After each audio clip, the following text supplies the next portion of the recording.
Hello, my dear friends. This is Rabbi Aharon Dobinsky coming to you today from the holy city of Jerusalem, Israel.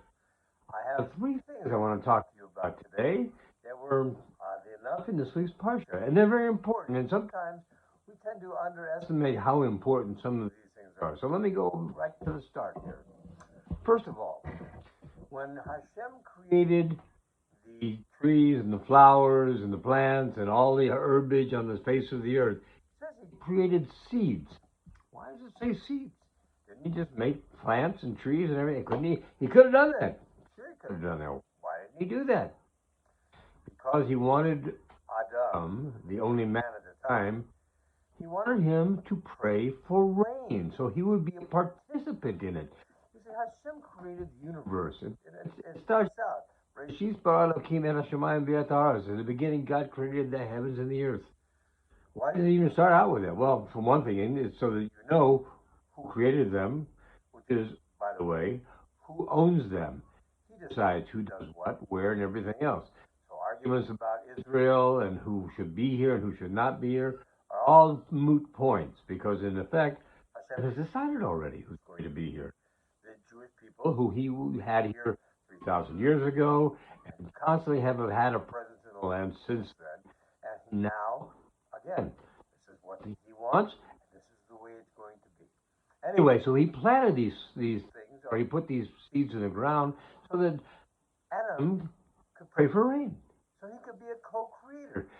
The whole universe Hashem created with the idea that man would be a co-creator. He would, and in essence, hand over the keys to him, and man would take over. But he would be the co-creator. Why would he want that?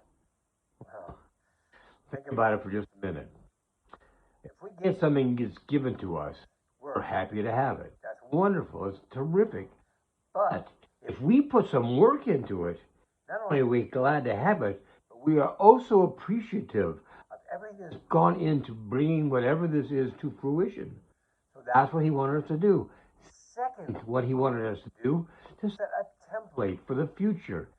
This is how things go.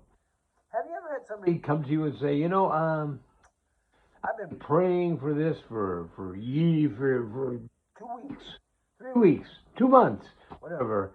And the fact is, you think to yourself, yeah, but I know people who've been praying for something for years and still haven't got the response that they're looking for. Did they get a response? Yes. You always get a response. Hashem is like any other parent. He doesn't ignore his children. When you ask for something, you get a response. The problem is, a lot of times, if the response isn't what we want, we're not looking for it. It goes right past us. That's why we have to be open to what the response is going to be. And a lot of times, the response is no. Why? We're not ready for it. It's not a good time for us. It will be better, he knows, in 10 years when we're further along the path and we can appreciate it more. There's a plethora of reasons and possibilities. Sometimes it's not even a no. It's just a not now. Not now. Why not now? Again, because we're not ready to handle it yet. For whatever reason, we are not ready to handle whatever it is we have asked for. We don't have the tools in place, and therefore Hashem says this is not the right time. So right now the answer is no. Why don't we get this answer?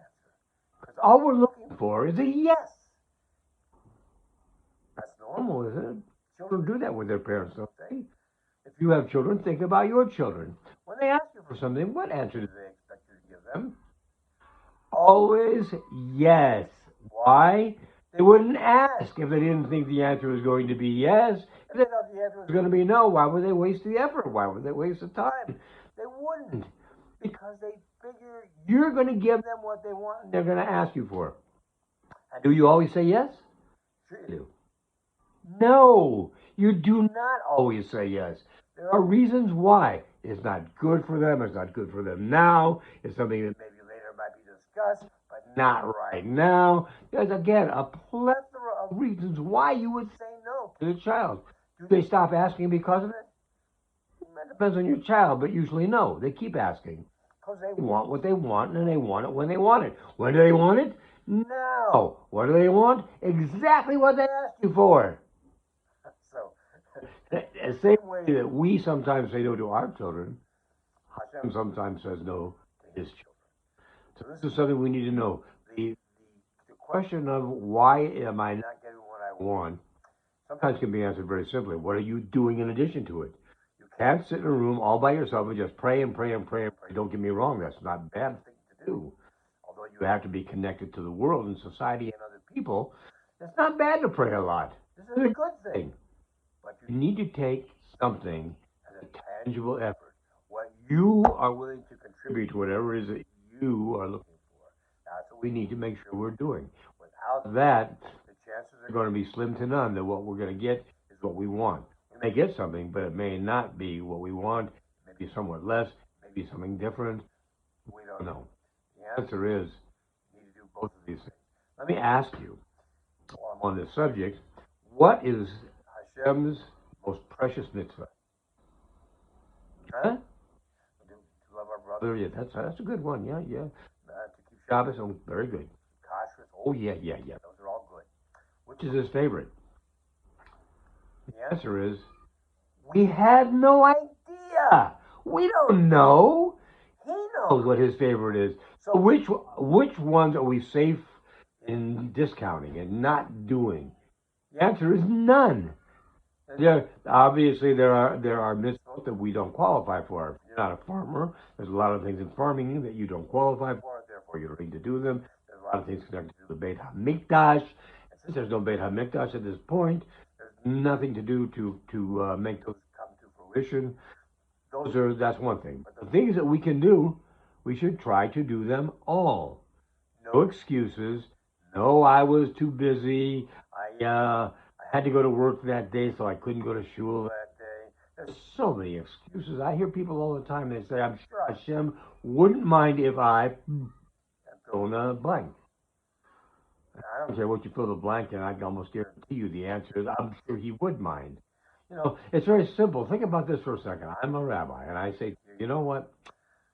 I love Hashem. I want to keep all of his laws, all of his commandments. There's one thing, though, that kind of bothers me. I kind of have missed eating bacon. I love bacon. Bacon is great. I'm about you, but I'm somebody who, in the past, had some, and I loved it. It was great, and I miss it. So I would say, I'm going to do everything Hashem asks, except for eating bacon. I'm sure he wouldn't mind if I did that. It's only one little thing in a vast universe of all things he wants to do. No, he can't do that. You can't pick and choose which are the right things to do. And we need to be doing them all because it's important to keep ourselves in sync with the creator of the universe who gave us these laws, not to give us burdens, but to teach us how to live best in the world that he created, and he knows what it is because, after all, he created it. Let's move on a little bit further. We have a situation this week where Adam and Eve were sitting in the garden. They'd eaten from the tree of knowledge of good and evil. They were given 2 commandments. 2. One was Peru Vu. You're supposed to have children, procreate, be fruitful and multiply, as the words go.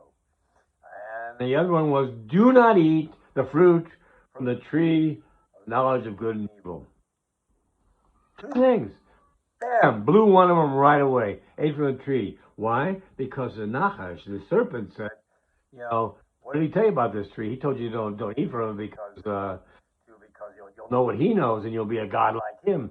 And Eve said, well, no. He said, don't eat from it and don't touch it. Oh, God.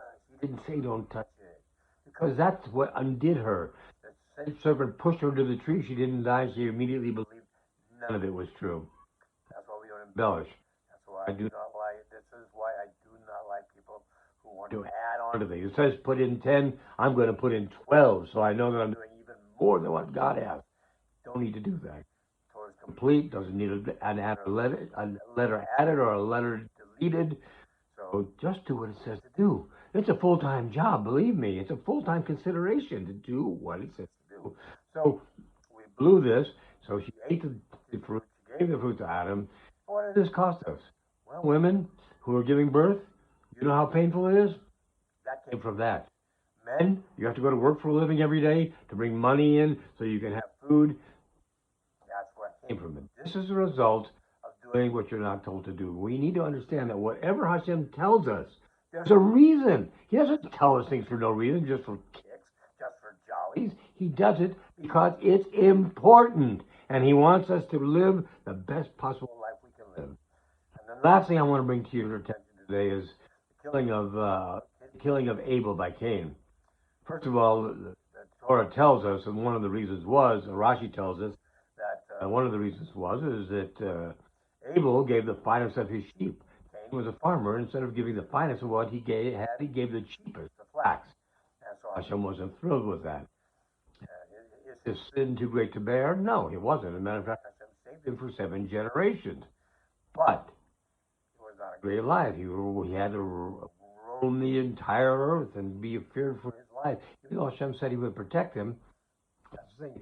When he first found out that Abel was killed, he goes to Cain and he says, "Where's your brother?" And Cain goes, "Well, what do I know? Am I my brother's keeper?" Let me tell you an answer that you may not have heard yet. The answer is yes, you are your brother's keeper. Especially in the world in which we live now, where there's so much craziness going on out there, we have to monitor what goes on. We have to be careful. We have to make sure that the people who are in charge, who are doing the right thing, are encouraged and have people to support them. The people who are doing things that are against Torah, their ideas that should not be used, we have to bring them down somehow. We do have a responsibility. We can't just live here responsibility free. We have responsibilities. We have things we need to do. We need to keep Hashem's mitzvot, and we need to participate in everything that we ask for. So knowing all these things, my friends, I hope you had a great set of Chagim, and that you go forward in this new week, and every day is a beautiful day for you, and the things that you wish for, the things that you hope for, the things that you want for yourselves and your children, that you should get those things. But remember, you need help also. Be well, my friends. All the best. God bless.